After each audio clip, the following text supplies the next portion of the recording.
चलिए ध्यान दो, क्वेश्चन जो है वो इम्पॉर्टेंट है, जेईई मेंस का क्वेश्चन है।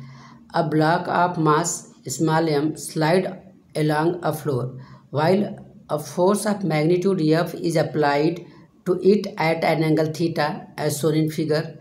The coefficient of kinetic friction is mu k. Then the block's acceleration a is given by g की वैल्यू यहाँ पे दिया हुआ है और एक्सेलरेशन a की वैल्यू आपसे पूछा जा रहा है।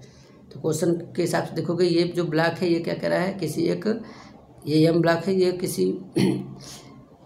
आपके पास एट एंगल थीटा से क्या अगर इस पर फोर्स लगाया जा रहा है, तो कंडीशन आपको दिखाना है, आप समझना है आपके पास कि काइनेटिक फ्रिक्शन की वैल्यू यहाँ पे दे रखा हुआ है। यानी कि हम इसको अगर हम इसका ये बीडी बना के देखेंगे तो क्वेश्चन को सॉल्व करना आपके पास आसान हो जाएगा। ये बीडी बनाने के लिए हम पहले क्या करते हैं कि ये ब्लॉक है, ब्लॉक के हिसाब से चलते हैं। आपके पास ये गिवन ब्लॉक है, ब्लॉक को देखते हैं हम लोग हैं। यहाँ पर जो है ये ब्लॉक है, ब्लॉक के पास जो है ये इस पर क्या किया जा रहा है, इस पर स्लाइड करवा रहा है, इसको खींचा जा रहा है, फोर्स लगा करके यहाँ से खींचा जा रहा है, इसको यहाँ पर से इसको फोर्स लगा के खींचा जा रहा है। ये फोर्स की वैल्यू है। तो अब आपको यहाँ पे ध्यान देना होगा कंडीशन के हिसाब से कि यहाँ पे जो है ये जो है एफ फोर्स है, फिगर के हिसाब से आप देख रहे हो, और यहाँ पर ये जो है ये एट एन एंगल थीटा से क्या है ये हॉरिजॉन्टल से बनाते हुए फोर्स क्या किया गया है, अप्लाइड किया गया है। तो ऐसे कंडीशन में हमको पूछा जा रहा है कि मैक्सिमम एक्सेलरेशन क्या होगी, जबकि म्यू की वैल्यू यहाँ पर गिवन है, काइनेटिक फ्रिक्शन की वैल्यू यहाँ पर दिया हुआ है। तो आप देखोगे कि जैसे ही अगर यहाँ पर ये, तो पहले इसका क्या करेंगे हम लोग, यहाँ पे बीडी बनाएंगे, तो यहाँ पर ये इसका जो है डाउनवर्ड mg काम करेगा और mg नीचे की तरफ काम करेगा। तो उसी समय जो होगा आपका नॉर्मल जो होगा वो क्या करेगा, सरफेस पे से परपेंडिकुलरली नॉर्मल काम करेगा यहाँ पे, यानी ये नॉर्मल है। अब हम लोग अगर रिजॉल्व कर रहे हैं एट एंगल से, तो यानी ये थीटा एंगल बनाया है, तो यानी यहाँ पर जाएगा तो ये वैल्यू हो जाएगी आपके पास एफ कॉस थीटा, और यहाँ पर जाएगा तो ये हो जाएगा आपके पास एफ साइन थीटा। ये यहाँ पे आपके पास वैल्यू है। और जब ये यहाँ पर बोला जा रहा है एक्सेलरेशन की बात कर रहा है, यानी कि ये पार्टिकल जो है ये क्या करेगा, ये मोशन में जाएगा, यानी कि ये मूव कराएगा। तो यहाँ पर अगर ये कंडीशन देखा जाएगा कि अगर ये यहाँ पे एक्सेलरेशन से मूव कराया जा रहा है, ये पार्टिकल अगर मूव करेगा यहाँ पर से इधर से तरफ, जैसे मूव करेगा तो यहाँ पर आपके पास सरफेस से क्या होगा, पैरेलल क्या लगेगा, यहाँ पे फ्रिक्शनल फोर्स लग जाएगा। और यहाँ पे फ्रिक्शनल फोर्स की वैल्यू को लिए कह रहा है कि काइनेटिक फ्रिक्शन की बात कर रहा है।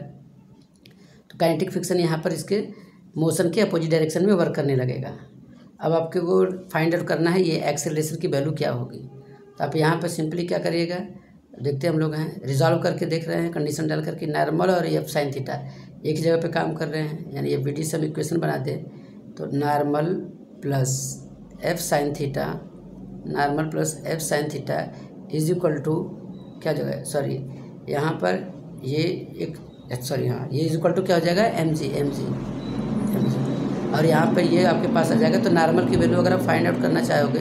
तो नॉर्मल इज इक्वल टू हो जाएगा M G minus F sine theta. यहाँ पे इसको क्या करोगे, कंसीडर कर लोगे कि ये इक्वेशन नंबर फर्स्ट है, यहाँ पे इक्वेशन नंबर फर्स्ट हो गया है।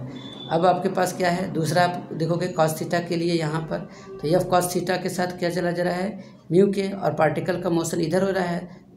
जो पार्टिकल अगर इधर मोशन कर रहा है, अप्लाइड फोर्स इधर है, तो इधर की तरफ, यानी इस वाले को हम क्या लेंगे, यहाँ पे पॉजिटिव ले लेंगे। तो यानी कि यहाँ के हिसाब से हम लेंगे, ये निगेटिव चला जाएगा इसके साथ। यानी दूसरी बात अगर हम करेंगे तो हमारे पास हो जाएगा एफ कॉस थीटा माइनस क्या हो जाएगा, काइनेटिक फ्रिक्शन की बात चल रही है, तो यहाँ पर आपके पास हो जाएगा minus is equal to M A हो जाएगा। अब आपके पास यहाँ पे जो कंडीशन है इसके हिसाब से आपको समझना है, आपको निकालना है, इस ए की वैल्यू निकालनी है। और आपको पता है कि यानी कि फ्रिक्शनल फोर्स की वैल्यू जहाँ पे आपके पास एफ के है, तो आपको वेल नोन है, अंदर से पता है आपको पास एफ के की वैल्यू जो होगी वो हो जाएगी आपके पास म्यू एन। ये ध्यान रखना है कि आपके पास वैल्यू जो आएगी वो हो जाएगी म्यू एन यहाँ पे। तो आपके पास म्यू एन की वैल्यू यहाँ पर जाएगी, एफ के की जगह पे आप म्यू एन की वैल्यू रख देंगे, म्यू एन म्यू के फॉर्म में दिया हुआ है, कोई बात नहीं। यानी कि एफ कॉस थीटा माइनस यहाँ पे हो जाएगा mu K into N is equal to M A. यहाँ पे आपके पास वैल्यू आ गई है। तो आप देखोगे कि आपके पास इक्वेशन 1 के पास यहाँ पे जो इक्वेशन 1 है उसमें नॉर्मल की वैल्यू n की वैल्यू आपके पास सही है, और इसी वैल्यू को इक्वेशन फर्स्ट से इसी वैल्यू को यहाँ पे नॉर्मल के पास क्या कर देते हैं, पुट कर देते हैं, रख देते हैं कंडीशन में। यानी कि ये जो नॉर्मल की वैल्यू आपके पास यहाँ पे आई है, इसी नॉर्मल की वैल्यू को आप पुट कर दोगे यहाँ पे, तो आपके पास जब आप रख रहे हो तो क्वेश्चन क्या आ जाएगा, आपके पास हो जाएगा F cos theta minus mu K into N की वैल्यू, ये पूरी की पूरी value N is equal to this, यानी कि यहाँ पर विद इन ब्रैकेट हो जाएगा आपके पास M G minus F sine theta bracket close, ये एन की वैल्यू हो जाएगी is equal to M A. और आपसे कॉमन यहाँ पर से आपसे क्या पूछा जा रहा है, एक्सेलरेशन की वैल्यू पूछा जा रहा है कि एक्सेलरेशन, तो एक्सेलरेशन की वैल्यू जब आप फाइंड आउट करोगे तो एक्सेलरेशन इज इक्वल टू ये मास यहाँ पे पूरा पूरा क्या कर जाएगा, डिवाइड कर जाएगा, यानी आपके पास हो जाएगा F cos theta minus mu K with in bracket आपके पास हो जाएगा M G minus F sine theta, और इन सब पर क्या करेगा, मास आकर डिवाइड हो जाएगा, तो मास यहाँ पे डिवाइड हो जाएगा, मास की वैल्यू अब इस पूरे पर डिवाइड किया जाएगा,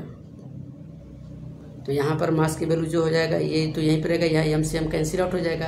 आपको ऑप्शन के हिसाब से सोचना है, इस एम से स्मॉल एम से एम कैंसिल आउट, और यहाँ पर ये डिवीजन में चला जाएगा इसके साथ, यानी आपके पास जो एक्सेलरेशन की वैल्यू आएगी,